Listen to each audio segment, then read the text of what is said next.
देखिए, एक तो बैलेट पेपर से अगर चुनाव होने चाहिए मेरे हिसाब से। ये जो ईवीएम का मामला है, इसमें कहीं ना कहीं कुछ तो गड़बड़ होती है। और वो जो फर्जी वोटर हैं, बहुत से आपने देखा होगा, जब चुनाव हो रहे थे काफ़ी जगह लोगों की शिकायत आ रही थी कि उनके वोट काट दिए गए।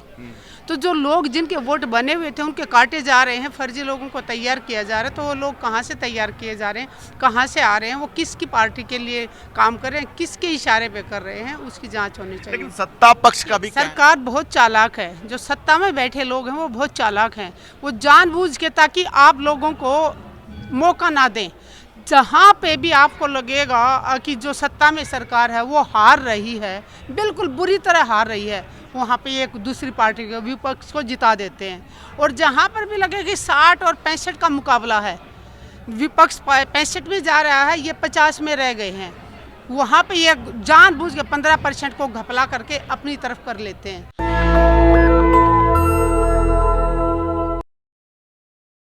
नमस्कार, आप देख रहे हैं नेशनल दस्तक। मैं हूं रंजय कुमार। संसद का बजट सत्र चल रहा है और बजट सत्र में सबसे पहले दिन जो मुद्दा गूंजा है वो है फर्जी वोटर का, कि किस प्रकार से महाराष्ट्र में, हरियाणा में और जो दिल्ली में चुनाव हुए उसमें फर्जी वोटर का मामला लगातार छाया रहा। कल इसको लेकर राहुल गांधी ने बयान दिया और ओम बिरला जो कि लोकसभा अध्यक्ष हैं उनसे मांग की कि सदन में इस पर चर्चा करवाई जाए, लेकिन बात अभी तक बनी नहीं है। इस बात को लेकर पूरा विपक्ष जो है एक साथ है। हमारे बहुत सारे मुद्दे हैं, तो इस मुद्दे पर बातचीत करने के लिए हमारे साथ आज मौजूद हैं सोशल एक्टिविस्ट सुदेश गोयल जी। मैम, आपका स्वागत है पहले नेशनल दस्तक। मैम, क्या कहना चाहेंगी? फिर से संसद से लेके सदन तक हंगामा हो रहा है, फर्जी वोटर का मामला चल रहा है कि देश में जो फर्जी वोटर हैं वो तैयार किए जा रहे हैं। तो उस पर लोकसभा अध्यक्ष का कहना है कि सरकार तो वोटर लिस्ट नहीं बनाती। क्या कहेंगी आप? मान लिया सरकार नहीं बनाती, लेकिन जो बनाते हैं उनके ऊपर कार्रवाई होनी चाहिए। फर्जी वोटर जो बना रहे हैं, कोई तो बना ही रहा है ना, सरकार नहीं बना रही, तो जो बनाने की ड्यूटी जिसको दी है उनकी जांच होनी चाहिए। किसके इशारे पे बना रही है सरकार? प्रधानमंत्री जी कहते हैं कि वो हर जगह नज़र रखे हुए हैं, हर चीज़ को ड्रोन से देख लेते हैं। तो ये चीज़ें प्रधानमंत्री जी की नज़रों से कैसे छूट जाती हैं कि जो फर्जी वोट बना के लोग वहाँ उनके नेताओं को जिताया जाता है, तब इनको ये दिखाई नहीं देता क्या? या किसके इशारे पे हो रहा है? साफ साफ दिख रहा है। लगातार राहुल गांधी कह रहे हैं कि लोकसभा चुनाव के दौरान 5 साल में 32 लाख वोटर जोड़े गए और मात्र 5 महीने में 38 लाख वोटर महाराष्ट्र विधानसभा चुनाव में जोड़ दिए गए। और अब ममता बनर्जी भी कह रही हैं इस बात को लेकर कि फर्जी वोटर के सारे ईपिक नंबर में गड़बड़ी करके जो है चुनाव जीतने की कोशिश है। आने वाले समय में बिहार में भी चुनाव है। देखिए, एक तो बैलेट पेपर से अगर चुनाव होने चाहिए मेरे हिसाब से। ये जो ईवीएम का मामला है, इसमें कहीं ना कहीं कुछ तो गड़बड़ होती है। और वो जो फर्जी वोटर हैं, बहुत से आपने देखा होगा, जब चुनाव हो रहे थे काफ़ी जगह लोगों की शिकायत आ रही थी कि उनके वोट काट दिए गए। तो जो लोग जिनके वोट बने हुए थे उनके काटे जा रहे हैं, फर्जी लोगों को तैयार किया जा रहा है। तो वो लोग कहाँ से तैयार किए जा रहे हैं, कहाँ से आ रहे हैं, वो किसकी पार्टी के लिए काम कर रहे हैं, किसके इशारे पे कर रहे हैं, उसकी जांच होनी चाहिए। लेकिन सत्ता पक्ष का भी कहना है कि जब चुनाव आप जीतते हैं तब तो आप कोई बयान नहीं देते हैं। झारखंड में आप जीते, जम्मू कश्मीर में जीते, तब आप ईवीएम का रोना नहीं रोते, लेकिन जैसे ही आप चुनाव हारते हैं तब ईवीएम और अब फर्जी वोटर लिस्ट का रोना शुरू कर दिया है। तो जनता तो हमारे साथ है। देखिए, सरकार बहुत चालाक है, जो सत्ता में बैठे लोग हैं वो बहुत चालाक हैं। वो जानबूझ के, ताकि आप लोगों को मौका ना दें, जहाँ पे भी आपको लगेगा कि जो सत्ता में सरकार है वो हार रही है, बिल्कुल बुरी तरह हार रही है, वहाँ पे एक दूसरी पार्टी के विपक्ष को जिता देते हैं। और जहाँ पर भी लगे कि 60 और 65 का मुकाबला है, विपक्ष 65 में जा रहा है, ये 50 में रह गए हैं, वहाँ पे ये जानबूझ के 15% को घपला करके अपनी तरफ कर लेते हैं। और जानबूझ के जहाँ बिल्कुल बुरी तरह हार रही है, वहाँ तो लोग सड़कों पे आ जाएंगे, इनको घरों से खींच जहाँ 19-20 का मामला वहाँ ये काम करते हैं। 19-20 का है, ताकि लोगों को शंका ना हो, लोगों को शक पैदा ना हो। जानबूझ के कुछ सीटों पे जहाँ बिल्कुल 19-20 का मुकाबला है, वहाँ ये विपक्ष को मौका देते हैं। बाकी हर जगह करते हैं, ऐसा हो ही नहीं सकता। मैम, बिहार में अगला चुनाव है और अभी कुछ दिनों में होली है, और होली को लेकर जो संभल के सीईओ हैं, प्रशासनिक अधिकारी हैं, उन्होंने बयान दिया कि अगर किसी समुदाय को दिक्कत है तो उस दिन ना निकले। साल में 52 जुम्मे आते हैं और उस दिन भी जुम्मा है और होली भी है। तो ऐसे में एक समुदाय को सीधे सीधे कह रहे हैं कि मनाही कर रहे हैं कि अगर रंग से दिक्कत है तो ना निकलें, अपना मन बड़ा रखें। और ये उस पर मुख्यमंत्री योगी जी ने भी उनको समर्थन कर दिया। और बिहार में चुनाव, वहाँ के भी जो भाजपा के विधायक हैं वो कह रहे हैं कि सब कुछ सही है, अगर किसी को दिक्कत है तो ना निकले। नहीं, देखिए, आप ये नहीं बोल सकते कि किसी को दिक्कत है वो ना निकले। देश सबका है, सबको ज़रूरत होगी तो वो बाहर निकलेगा। ऐसे आप किसी को कैद करके नहीं रख सकते। हाँ, लेकिन जो खेल रहे हैं उनको ये इतना तो समझ होनी चाहिए कि जो सामने से आपके साथ खेल रहा है, रंग सिर्फ उसी को लगाएं। जो आपके साथ होली खेलने आया है, पानी उसी में डालें। अगर आप रास्ते चलते हुए को पानी डालेंगे या कोई बाइक पे जा रहा है उसकी आंखों में कलर फेंकेंगे, गुब्बारा फेंकेंगे, तो बहुत से कितनी बार एक्सीडेंट होते हैं। कल परसों भी हमारे एरिया में भी कोई बाइक से जा रहा था और उसकी आंख पे इतना ज़ोर से बैलून लगा। उसने हेलमेट लगाया हुआ था बट आगे से गिलास हटा रखा था, है इतना ज़ोर से उसकी आंख पे लगा। तो इसलिए जो जो भाई बहन होली खेलते हैं, ठीक है, खेलो खूब धूम धड़ाके से क्योंकि त्यौहार है, लेकिन इतना ध्यान रखें जो सामने से नहीं खेल रहा है उसको ज़बरदस्ती रंग ना लगाया जाए। होली प्यार का, भाईचारे का त्यौहार है, तो जो सामने से प्यार से कोई खेलने आए तो उसके साथ खेलो। लेकिन कह रहे हैं कि जुम्मा तो साल में 52 बार आते हैं और होली एक ही दिन है, तो सीधे सीधे एक तरह से हिदायत देना क्या आपको नहीं लगता कि संवैधानिक जो संविधान की प्रस्तावना है उसकी उल्लंघन है? इतना पसंद है होली तो फिर आप होली को भी 12 बार मना लो। प्रधानमंत्री जी बैठे हैं कुर्सी पे, तो आप इसको बनवा दीजिए ना, संविधान में लिखवा दीजिए कि हर महीने होली मनाएंगे। मना लो, रोका किसने है? दूसरा कोई क्या कर रहा है, दूसरा तो 3 बार नमाज पढ़ते हैं। उन लोगों को तो आपने देखा होगा कि वो इतने एक अपने धर्म के पक्के हैं कि कहीं पे भी उनका जब टाइम हो जाता है वो वहीं पे, मैंने हॉस्पिटल में कई बार देखा पेशेंट को दिखाने गए हुए, उनका जब टाइम होता है वो तुरंत उसी टाइम सब कुछ छोड़ के अपने भगवान या अल्लाह को याद करते हैं।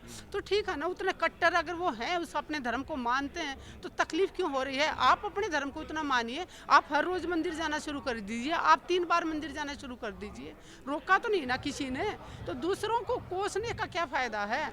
आप अपना धर्म कौन सा, आप अपने धर्म को और ज़्यादा वो कीजिए, उसका सम्मान कीजिए, जितनी बार जाना चाहें आप जाइए। बातचीत में आपने मंदिर की बात कही, अभी बिहार के गया में महाबोधि मंदिर है, वहाँ कई दिनों से एक आंदोलन चल रहा है कि बीटी एक्ट जो 1949 का है उसको रिपील किया जाए, उसको ख़त्म किया जाए। किस प्रकार से उसमें ब्राह्मण वहाँ बैठे हुए हैं उस मंदिर ट्रस्ट में, इसको लेकर आंदोलन चल रहा है। और प्रधानमंत्री मोदी जहाँ भी जाते हैं तो कहते हैं कि मैं बुद्ध की धरती से आया हूँ, लेकिन इस आंदोलन पर बिल्कुल चुप्पी साधे रखे हैं। जो भी लोग किसी भी धर्म के अंदर बैठे हुए हैं, मैं सभी देशवासियों से ये कहूँगी कि किसी भी धर्म स्थल पे जाओ, आप 1 रुपया भी वहाँ पे मत चढ़ाओ।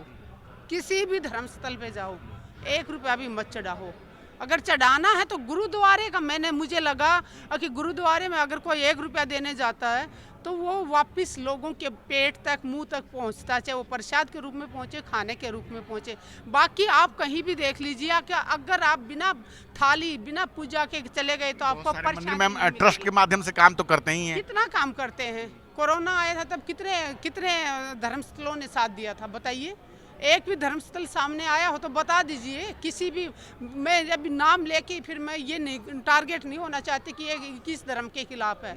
मैं पूछना चाहती हूँ कि सामने कौन कौन से धर्मस्थल के लोग सामने आके सड़कों पे आए थे, कोरोना में मदद की हो, किसी गरीब बच्चों को पढ़ाते हो, गरीब बच्चों के स्कूल की फीस देते हो। कितने गरीब बच्चों को स्कूल के फीस दी है, कितने गरीब लोगों का घर बनवाया है, कितनी माताओं बहनों को जो विकलांग हैं, चल नहीं सकती, फिर नहीं सकती, कितनों को व्हीलचेयर बांटी है।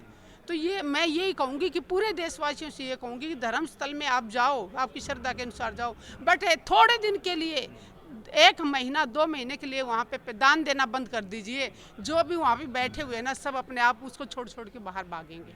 मैम अभी बजट पे सेमिनार चल रहा था, सरकार तो अपनी पीठ थपथपा रही है कि 12 लाख जो आय है उसको कर मुक्त कर दिया गया है और मध्यम वर्ग के लिए बहुत सारे उपाय किए गए हैं, लेकिन आप लोग कह रहे हैं कि ये बजट उस प्रकार से नहीं है, मध्यम वर्ग का ध्यान नहीं रखा गया, बहुजन का ध्यान नहीं रखा गया, लेकिन सरकार अपनी पीठ थपथपा रही है। सरकार की करनी और कथनी में बहुत फर्क है। सरकार जब अनाउंस करती है तो वो करोड़ों से नीचे तो सरकार बात ही नहीं करती है, बट वो ये नहीं देखती कि लोगों के जेब तक कितना पैसा पहुँचता है।